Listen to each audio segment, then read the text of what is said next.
Voir les petites cabines du Poma disparaître du paysage lannois, l'idée est plus que jamais envisagée et la perspective ne semble pas réjouir les usagers. Ça serait une grande perte que d'enlever le Poma parce que c'est vraiment utile.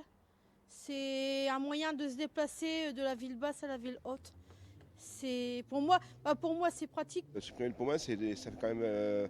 Il est depuis 89 en place, en 1989 qu'il a été mis en place, et ce serait dommage qu'il s'arrête là 30 ans après, quoi. Pourtant, l'hypothèse a été présentée lors du dernier conseil de la communauté d'agglomération. Pour la majorité, plusieurs millions de travaux seraient à prévoir dans les années à venir pour maintenir le Poma en activité. L'opposition, elle, attend de voir avant de trancher.